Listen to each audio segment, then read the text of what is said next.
I want to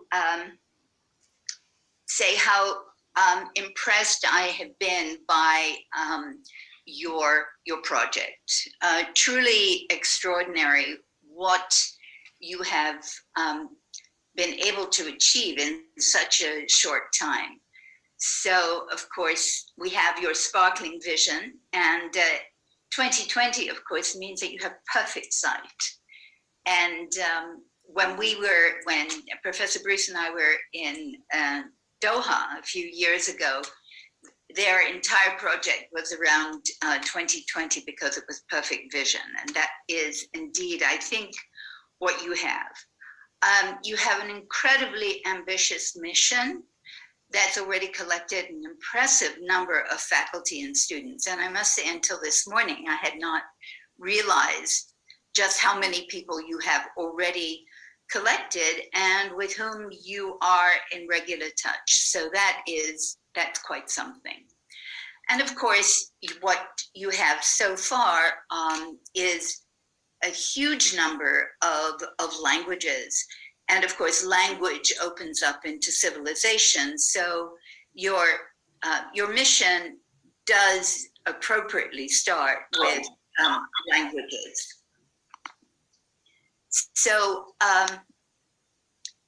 of course, the project, as one reads it in your various statements, is about empowering women. And I just thought that I would talk a little bit about that, since I think this is where I fit best into your overall mission.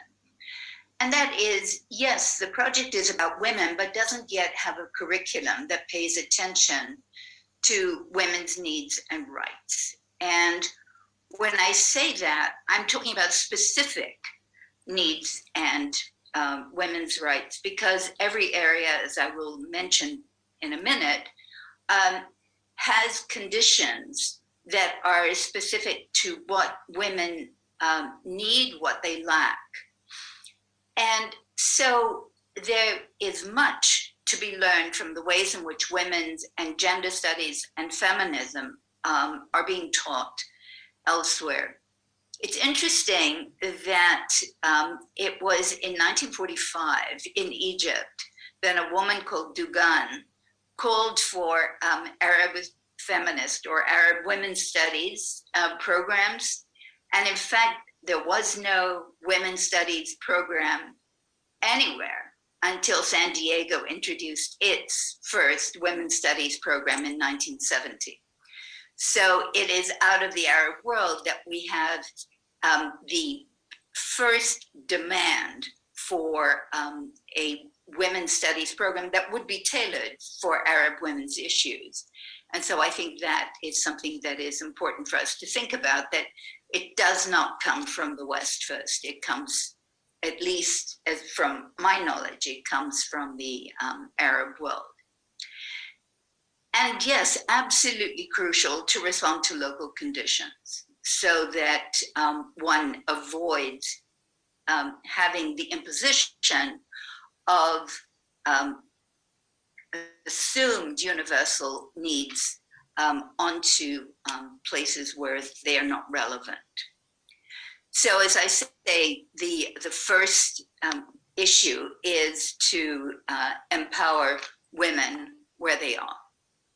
So what is feminism? Just very quickly, at a universal level, it is the awareness of injustice done to girls and women just because of their bodies, just because of their biological identity. And it is a rejection of such behavior, and a rejection that may or may not lead to activism. The notion in this stage, in the activist stage, is that what we're concerned about is injustice. And injustice to women is injustice to men also. Men given expectations or told what to do that is harmful to women. And so society suffers as a result of injustice to women and girls. And so this activism would be activism in solidarity with like-minded people. So of course there are many feminisms. There's, we can say there is an Arab feminism. I'm going to talk a little bit about that. But within each broader category of feminism, there are subsections. So that, for example, what's happening in India is different from what's happening in Bihar, from what's happening in, you know, the town where you are planning to establish the school. And as a white American feminist, I think it's really important to think about the ways in which somebody like me, speaking from America, without any similar identity in terms of race, ethnicity, religion, belonging to a different culture, different background, the ways in which I talk are important to be critiqued. So that what I'm going to say now coming up is, in fact, my reading of Arab feminists. It's not so much my perspective, but it may be critiqued as being, you know, a white feminist take on Arab feminism. And that is something that your students need to be able to do. And of course, as I'm sure you deal with this all the time, it is crucial to develop critical thinking.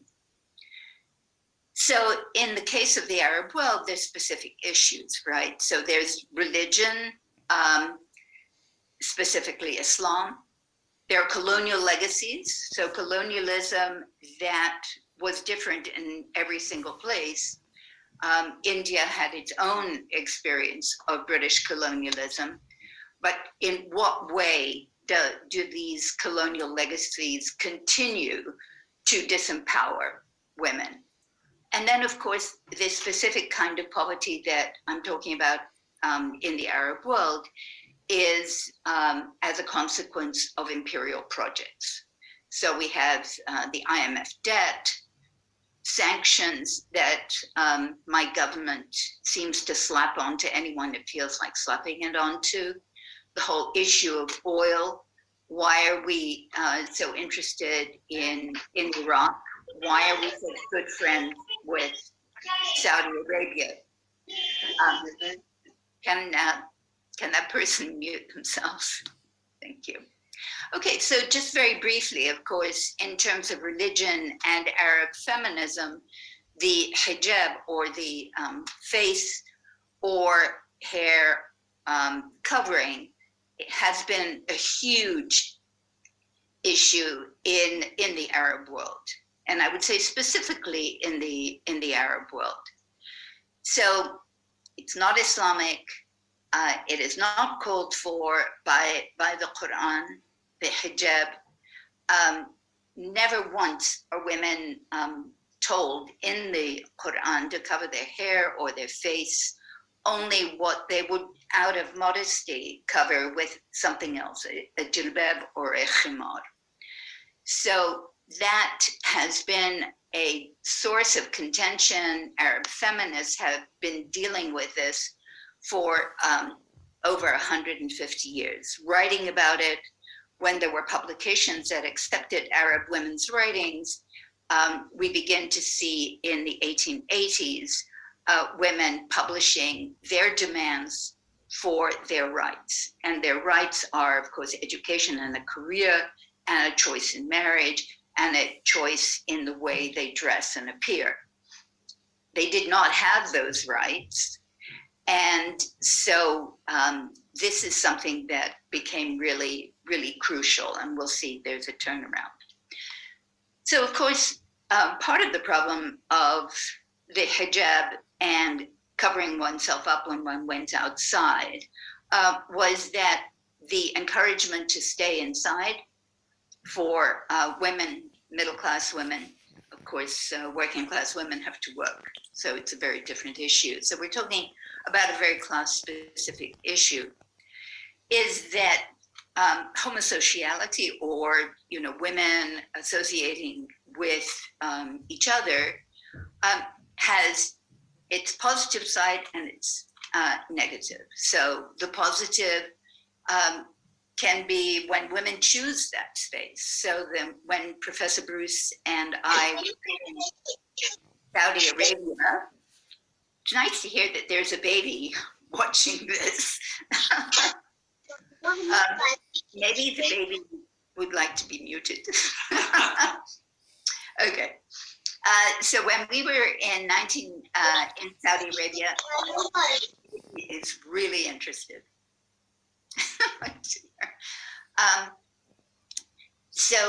When we were in Saudi Arabia in 1983, we went to the women's section of the Riyadh newspaper. And these women were very, very empowered. And they called themselves muharrirat. So I think a number of you know Arabic because you're studying Arabic. And they use that term because it has two meanings in Arabic, right? Harrara can be to edit, as in to edit a paper, a newspaper, or it means to liberate. And even though they were sahafiyat, they were journalists, they chose to call themselves that, and they were happy in that space that was dedicated to them. And then there are films about women-specific spaces. I would highly recommend to you Farida Ben-Yazid's Door to the Sky, where she transformed a patriarchal space into an Islamic shelter for abused women.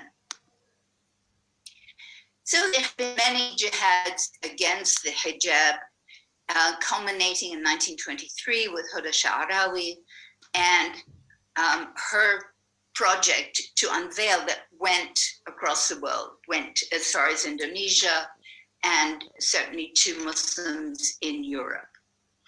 And then in Lebanon, a young woman, 19, who then wrote an entire book, the first woman ever to write a book about women's rights in Islam, paying attention to both Quran and Hadith, or traditions. And then, of course, lest we think that it is just Islam that's an issue in the Arab world. No, of course, it's violence against women.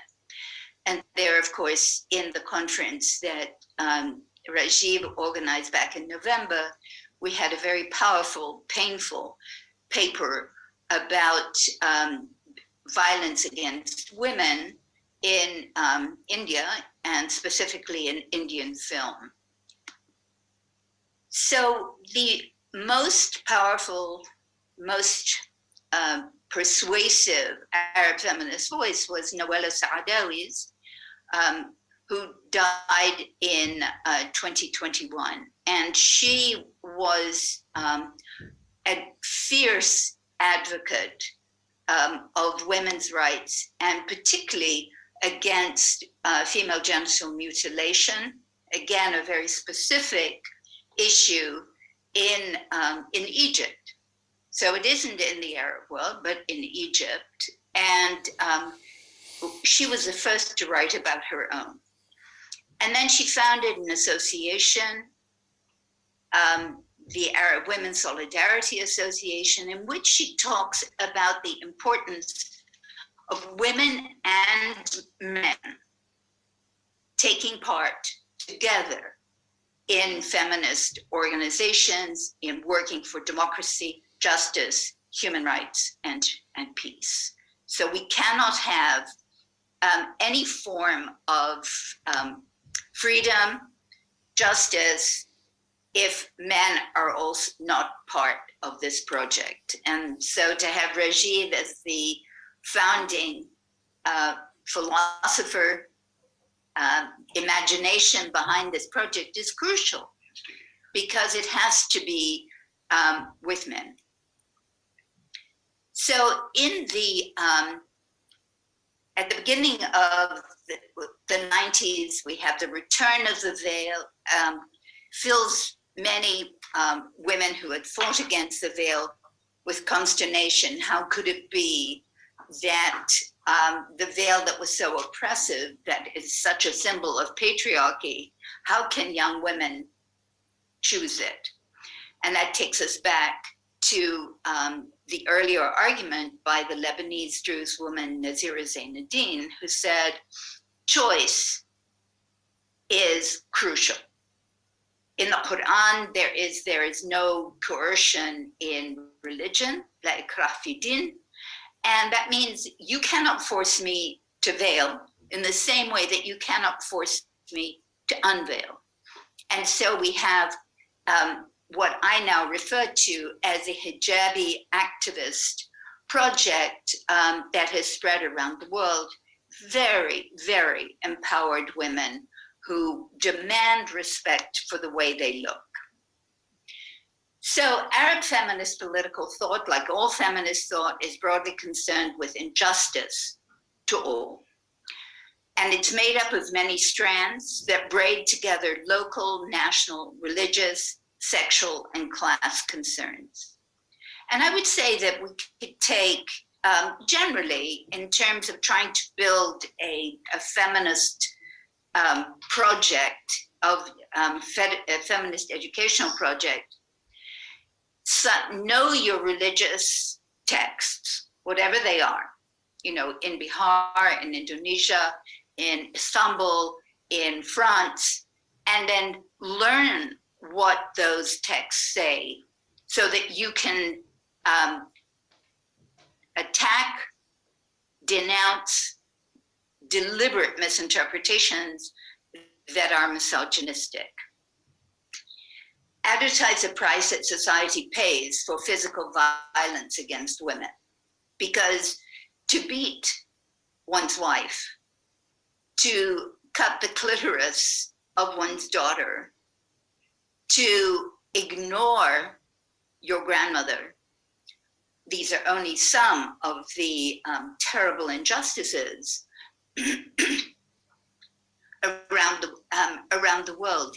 These are things that we have to look at within this specific society and do something about it. And of course, discriminations are intersectional.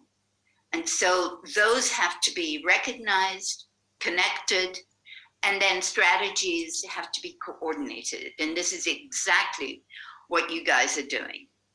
And of course, finally, demand respect for women's choice to control their bodies, whichever way. And of course, in America, we're concerned about women's right. We, people like me and Professor Bruce, are concerned about women's rights to have or not have babies. In other words, for abortion. That's not an issue in other places necessarily. So we can't impose that.